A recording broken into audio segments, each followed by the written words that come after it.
Oke, baik. Selamat pagi anak-anak. Apa kabar kalian pada pagi hari ini? Ibu harap kita semua selalu dalam keadaan sehat walafiat. Puji Tuhanlah kalau kita semua dalam keadaan sehat. Ibu bersyukur karena pagi ini keadaan kelas sudah baik dan rapi. Oke, sekarang kita akan memulai pembelajaran, tetapi sebelum itu kita akan berdoa.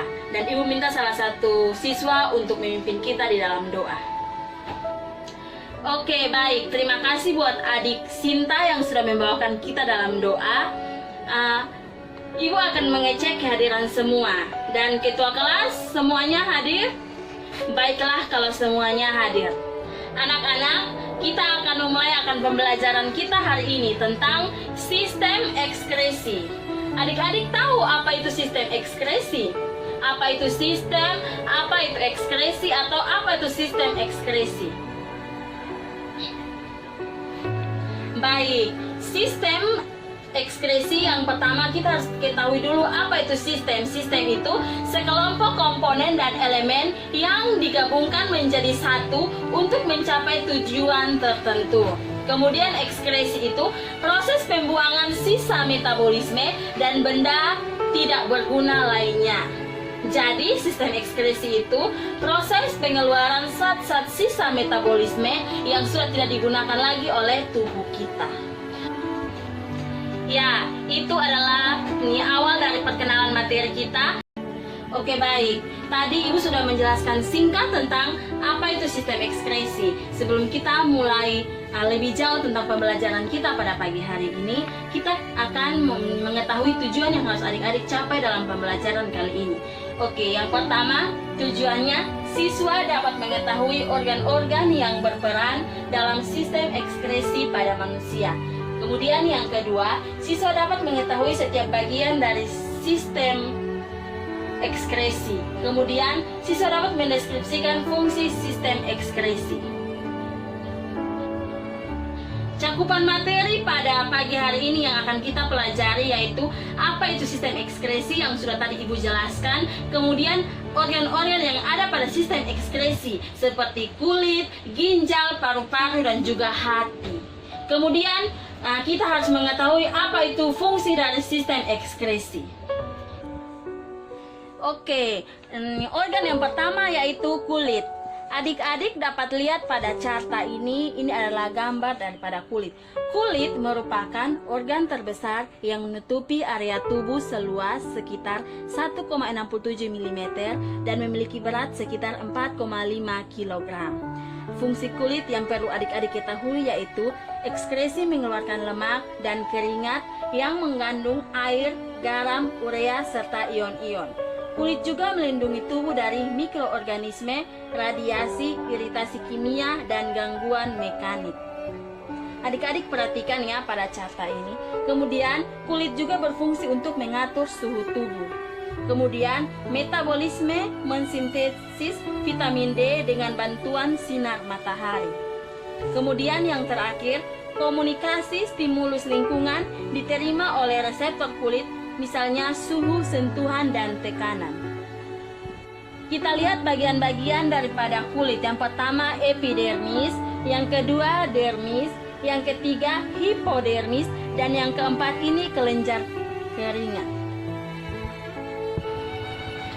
Baik, organ yang kedua yaitu hati. Hati pada manusia memiliki berat sekitar 1,5 sampai 2,0 kg. Hati ini terdiri dari dua lobus besar, lobus kiri dan juga lobus kanan. Kita lihat fungsi hati. Fungsi hati itu yang pertama menghasilkan empedu, trombopoietin, albumin, angiotensinogen, dan enzim arginase. Kemudian hati juga menyimpan glikogen, lemak, zat besi, zat tembaga, serta vitamin A, D, dan B12. Kemudian fungsi hati yang berikut yaitu hati itu mengaktifkan vitamin D. Oke, setelah kita ketahui fungsi daripada hati, kita harus melihat bagian-bagian daripada hati. Yang pertama ini lobus kiri, yang kedua esofagus, yang ketiga vena hepatica, yang keempat lobus kanan, Yang kelima ini kandung empedu, yang keenam ligamen sabit, dan yang ketujuh ini ligamen bulat. Iya, organ yang ketiga yaitu paru-paru. Paru-paru merupakan organ penting untuk mengatur jalannya pernapasan. Zat sisa dari paru-paru yaitu karbon dioksida dan air yang dihasilkan dari pernapasan kita. Fungsi dari paru-paru yaitu menukar oksigen dari udara dengan karbon dioksida dari darah. Bagian-bagian dari paru-paru yang pertama itu trakea, yang kedua bronkus kiri, yang ketiga bronkus kanan, yang keempat bronkiolus, yang kelima pleura, yang keenam ini diafragma, dan yang ketujuh alveolus. Baik, organ yang terakhir yaitu ginjal. Ginjal berbentuk seperti kacang. Adik-adik bisa lihat pada carta ini berwarna merah tua keunguan, mempunyai berat dan besar yang bervariasi tergantung pada jenis kelamin dan umur. Fungsi dari ginjal yaitu sebagai pengeluaran zat organik yaitu urea, asam urat, kreatin, amoniak, serta produk penguraian hemoglobin dan hormon. Kemudian juga sebagai pengeluaran zat racun, contohnya obat-obatan. Adapun yang terakhir yaitu sebagai peraturan keseimbangan konsentrasi ion-ion penting di dalam tubuh kita. Baik, kita lihat bagian-bagian daripada ginjal. Yang pertama itu korteks, yang kedua pembuluh darah artikal, yang ketiga vena, yang keempat arteri, yang kelima ureter, yang keenam papila, dan yang ketujuh pepis renalis. Oke, setelah kita mengetahui organ-organ daripada sistem ekskresi beserta fungsi dan juga bagian-bagiannya, kita akan mengetahui tentang fungsi dari sistem ekskresi. Yaitu fungsi dari sistem ekskresi itu yang pertama, menurunkan kadar metabolisme dalam tubuh kita agar tidak menyebabkan akumulasi atau penimbunan. Kemudian, fungsi yang kedua yaitu melindungi sel-sel tubuh dari zat-zat yang bersifat racun. Yang ketiga, menjaga keseimbangan air dalam tubuh kita. Yang keempat, membantu mempertahankan suhu tubuh. Oke, baik. Setelah Ibu menjelaskan apa itu sistem ekskresi, organ-organ dari sistem ekskresi beserta bagian dan juga fungsinya, beserta fungsi dari sistem ekskresi, apakah penjelasan Ibu adik-adik belum paham? Ibu persilakan memberikan waktu untuk adik-adik dapat bertanya. Oke, terima kasih buat adik yang sudah bertanya. Kiranya penjelasan daripada Ibu sudah dapat adik-adik pahami dengan baik.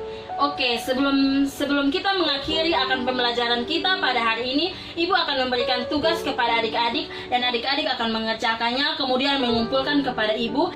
Oke, sebelum kita menutup akan pembelajaran kita pada pagi hari ini, Ibu membuat kesimpulan agar adik-adik lebih paham lagi tentang sistem ekskresi. Yaitu sistem ekskresi itu merupakan proses pengeluaran zat-zat sisa yang tidak digunakan lagi oleh tubuh kita.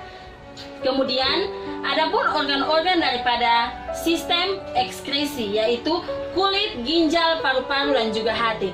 Kulit itu mengekresikan kelenjar keringat, ginjal itu mengekresikan urin, kemudian paru-paru itu mengekresikan karbon dioksida dan uap air, kemudian hati mengekresikan empedu. Tiba saatnya kita akan mengakhiri pembelajaran biologi kita pada pagi hari ini. Tetapi sebelum itu kita akan mengakhirinya dengan doa. Karena dari awal kita sudah berdoa, maka mengakhirinya pun kita harus berdoa. Oke, terima kasih buat adik yang sudah membawakan kita dalam doa. Sampai di sini pembelajaran kita tentang sistem ekskresi. Sampai jumpa di minggu depan. Terima kasih, selamat siang.